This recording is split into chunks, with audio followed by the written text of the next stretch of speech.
Hello my lovelies, I be Titli and this be my country garden.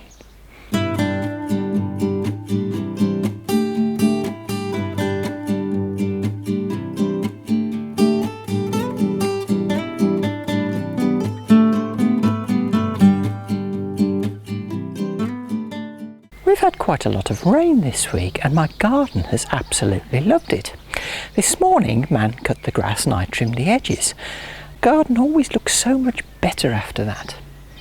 Now then, last week I showed you how to hoe.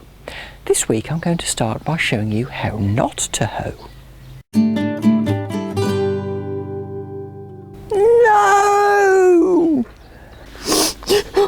Why? He was so young. Which only goes to show you shouldn't leave me alone with sharp tools. Of course the race is now on. I need to grow a replacement to the height of my knee in about 5 weeks' time.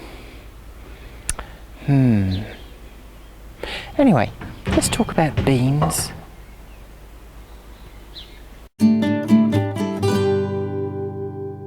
My beans have had a spurt of growth, so they need planting out. So let's get on and do this thing.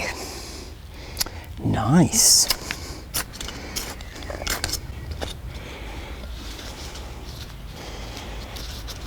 Come on baby, how'd you come? Nice roots. And in you go.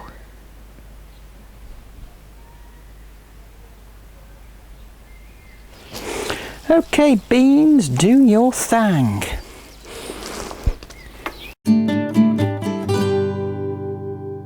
Now there have been a lot of disturbing stories in the news this week, like the family that stoned their daughter to death outside a courthouse in Pakistan. What is wrong with these people? Or the woman who's been sentenced to death in Sudan because, well, she changed her religion and the government refuses to recognise that. But one of the more disturbing stories was one that popped up on the BBC News website this morning. It concerns a man in Cornwall who liked to roll around naked in cow poo. I'm not making this up.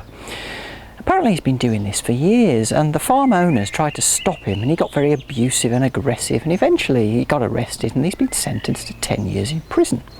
Now the BBC website published a picture of him and I've got a picture here. Let me show you.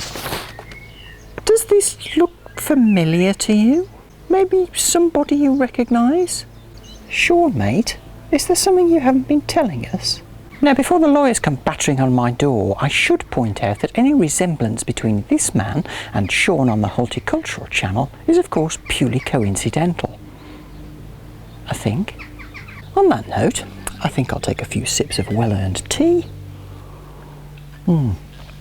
Contemplate for a moment, and then we'll go into Softfood City. My blackberries are in blossom. I've got raspberries coming out. Looks like I could have a good harvest of strawberries this year, and blueberries, and the tayberries are forming. The one thing I'm not seeing is any buds on my jostaberry. Lots of shoots though, some of them poking through the top of the cage. So I'm going to trim these back.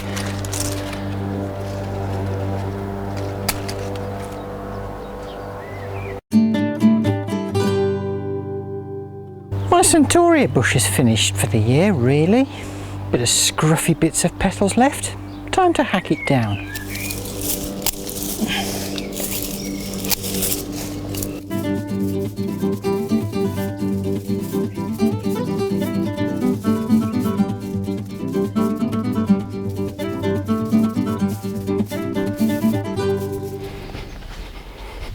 And as you can see, there are already shoots there for the second flowering of the year.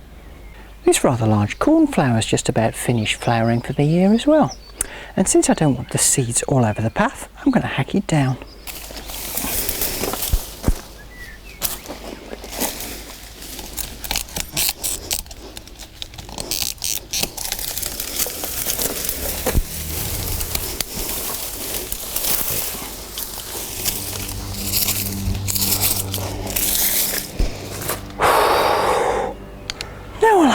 suppose clean that mess up. Booyah! Look at the state of my hair. Now, good news is that I've evicted a small colony of snails that were living under there. Bye-bye, snails. This lemon balm's going a bit crazy this year. I think I'll harvest some. Just chop it down to a reasonable size. Neat. So I've got a couple of bunches of lemon balm. Earrings maybe? Nah. Seriously, does anybody know any genuinely useful uses of lemon balm? I mean, maybe it's great as a giant panda deterrent, but that's not much use to me here in Wales. I'll pick some of this oregano as well and hang it up to dry.